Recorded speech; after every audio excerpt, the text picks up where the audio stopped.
കണ്ണേകരളെ VS Keralam ഏറ്റെടുത്ത മുദ്രാവാക്യം. കേരളത്തിന്റെ എക്കാലത്തെയും ജനകീയ നായകൻ VSുമായി ബന്ധപ്പെട്ടാണ് ഈ മുദ്രാവാക്യം കേരളീയർ കേൾക്കുന്നത്. ഇതിന്റെ അവകാശിയായ ഒരാളുണ്ട് പാലക്കാട്ട്. മുണ്ടൂർ പാലക്കീഴ് സ്വദേശി ജിജിനാണ് ആദ്യമായി ഇങ്ങനെ വിളിച്ചത്. ജിജിൻ സംസാരിക്കുന്നു. VS വിളിച്ച മുദ്രാവാക്യം ഒരിക്കൽ കൂടി ഞാൻ വിളിക്കുകയാണ്.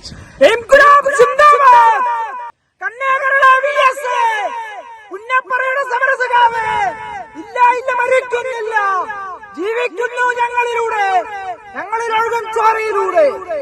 2006 പാർട്ടി ലോക്കൽ സെക്രട്ടറി ലക്ഷ്മണേട്ടനുമൊത്താണ് VS പാലക്കാട് ഒലവക്കോട് റെയിൽവേ സ്റ്റേഷനിൽ വരുന്നതറിഞ്ഞ് എത്തിയത്. അന്ന് എനിക്ക് പ്രായം 15 മാത്രം. CPMന്റെ ബാലസംഘടനയായ ബാലസംഘത്തിൽ അംഗം. പെട്ടെന്നൊരു തോന്നലിൽ ആണ് കണ്ണേകരളെ VS എന്ന് വിളിക്കാൻ തോന്നിയത്. മലമ്പുഴ എന്നൊരു മണ്ണുണ്ടെങ്കിൽ VS തന്നെ MLA എന്നൊക്കെ മുദ്രാവാക്യ മുഖരിതം. ഒലവക്കോട്ട് നിന്ന് പാലക്കാട്ടേക്ക് ഘോഷയാത്രയായാണ് ജനം VSനെ എതിരേറ്റത്. പാർട്ടി മലമ്പുഴയിൽ സീറ്റ് നിഷേധിക്കുന്നു എന്ന സൂചന ഉയർന്ന സമയമായതിനാൽ VS അനുകൂലികളുടെ ആവേശം അതിരുകടന്നു. ജിജിന്റെ വിളി സഖാക്കൾ ഒന്നടങ്കം ഏറ്റെടുത്തു. പിന്നീടത് VS എത്തുന്നിടത്തെല്ലാം പാർട്ടിക്കാർ ഏറ്റെടുത്തു. മുണ്ടൂർ സർവീസ് സഹകരണ ബാങ്ക് ജീവനക്കാരനായ ജിജിൻ വ്ളോഗറാണ്. എന്റെ മുത്തച്ഛനാണ് VS എന്ന് പറയുന്ന നേതാവ്. കുട്ടികൾക്കൊന്നും അന്ന് VSനെ ആദ്യമായിട്ട് അറിയുന്നില്ല.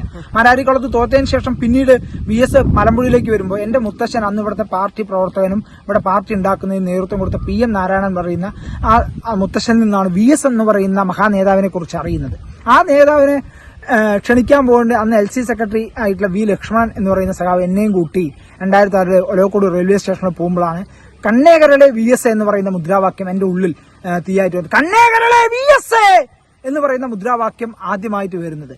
പിന്നീട് ആ മുദ്രാവാക്യത്തിന്റെ രൂപമാറ്റം വന്ന് കണ്ണേകരളെ VS ഞങ്ങളുടെ നെഞ്ചിലെ റോസാപ്പൂവ് എന്നൊക്കെ ആയി മാറി. പക്ഷെ ഞാൻ അന്ന് വിളിച്ചിട്ടുണ്ടായിരുന്നു, മുത്തച്ഛൻ പറഞ്ഞ അറിവിൽ നിന്ന് ഞങ്ങൾ വിളിച്ചിട്ടുണ്ട്, കണ്ണേകരളെ VS പുന്നപ്പറയുടെ സമരസഖാവേ എന്നാണ് വിളിച്ചിട്ടുണ്ടായിരുന്നത്. കാരണം ഈ പ്രത്യേകത നിങ്ങൾ മനസ്സിലാക്കേണ്ടത്, അനീതിക്കെതിരെ നിരന്തരം ശബ്ദിക്കുന്ന ഒരു വ്യക്തിയാണ് VS അച്യുതാനന്ദൻ എന്ന് പറയുന്നത്. ഏത് നീതികേട് എവിടെ കണ്ടാലും അതിനെതിരെ ശബ്ദിക്കാൻ ഇന്നും ജനങ്ങൾക്ക് മുന്നിൽ ഒരാളുണ്ട് എന്ന് പറയുന്ന ധൈര്യം നമുക്ക് തന്നത് VS അച്യുതാനന്ദനാണ്. അദ്ദേഹത്തെയാണ് നമ്മൾ മനസ്സിൽ കണക്കാക്കിക്കൊണ്ട് ആ മുദ്രാവാക്യം, ഇന്ന് ഞാൻ വിളിച്ച ആ മുദ്രാവാക്യം ഇന്ന് പല പേപ്പറുകളുടെ തലക്കെട്ടായി വരുന്നു. പല ആളുകൾ അത് ഏറ്റെടുത്ത് മുദ്രാവാക്യം വിളിക്കുന്നു. ഇതൊക്കെ ഉണ്ടെങ്കിലും VS എന്ന് പറയുന്ന മഹാമനുഷ്യന് ജനം കൊടുത്ത അംഗീകാരമാണ് ആ മുദ്രാവാക്യം. എന്റെ മാത്രമല്ല, ലോകത്തിന് ഒരു കഥ എഴുതി കഴിഞ്ഞാൽ ആ കഥ ലോകത്തിന്റെ മാത്രം ആയി മാറുന്നു എന്ന് പറയുന്ന പോലെ ഞാൻ വിളിച്ചു എന്നേ ഉള്ളൂ. തുടക്കത്തിൽ ഞാനാണ് കൊണ്ടെങ്കിൽ ലോകം മുഴുവൻ ഇന്ന് VSനെ അങ്ങനെ വിളിക്കുക. അതിൽ ഏറ്റവും കൂടുതൽ മഹാൻ VS ആണ്, ഞങ്ങൾ ആരുമല്ല എന്ന് പറയാനാണ് ഞാൻ ആഗ്രഹിക്കുന്നത്. VS വിളിച്ച ആ മുദ്രാവാക്യം ഒരിക്കൽ കൂടി ഞാൻ വിളിക്കുകയാണ്.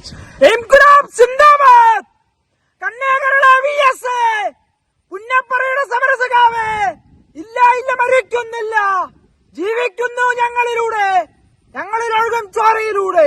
ഞാൻ VSനെ കാണാൻ ഗസ്റ്റ് ഹൗസിലും മറ്റും പോയ സമയത്ത് അവർ പരിചയപ്പെടുത്തിയിട്ട് ജിജിനാണ് നിങ്ങളുടെ ഈ മുദ്രാവാക്യം വിളിച്ചു എന്ന് പറയുമ്പോൾ വളരെ ഒരു തലോടലോടുകൂടി, ഒരു മുത്തശ്ശൻ ഒരു പേരക്കുട്ടികളെ കാണുമ്പോൾ ഒരു തലോടലോടുകൂടി നന്നായി പഠിക്കണം, നല്ല ജോലി മേടിക്കണം, ഇനിയും മുദ്രാവാക്യം വിളിക്കണം എന്ന് പറയും. VS വരുന്ന എല്ലാ പരിപാടിയിലേക്കും ഞാൻ കൃത്യമായി പോകും, ഈ മുദ്രാവാക്യം വിളിക്കുകയും ചെയ്യും. അപ്പൊ ഈ അദ്ദേഹത്തിന് എന്നെ അറിയും, എന്നെ തലോടുന്ന ആ ഒരു ഓർമ്മ മനസ്സിൽ ഇന്നും കാത്തു സൂക്ഷിക്കുന്നുണ്ട്. അദ്ദേഹം പറഞ്ഞ വാക്കുകൾ, നന്നായി പഠിക്കണം, നല്ല ജോലി മേടിക്കണം എന്ന് പറയുന്നത്. VS ഈ മുദ്രാവാക്യം കേട്ട കുട്ടികളും ചെറുപ്പക്കാരും മുദ്രാവാക്യം വിളിക്കുന്നത് കേട്ട് കഴിഞ്ഞാൽ VS ഉള്ളിൽ തന്നെ ഒരു പ്രചോദനം അല്ലെങ്കിൽ സന്തോഷവാനായിരിക്കുന്ന ഒരു പ്രസരിപ്പോട് നിൽക്കുന്ന കാഴ്ചയാണ് കണ്ടത്.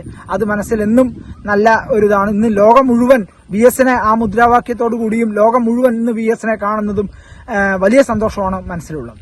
ഭാര്യ SBIയിലെ ജീവനക്കാരിയും. മുത്തച്ഛൻ PM നാരായണൻ കമ്മ്യൂണിസ്റ്റ് പോരാളിയായിരുന്നുവെന്നും ജിജിൻ പറയുന്നു. UTV news, Palakkad.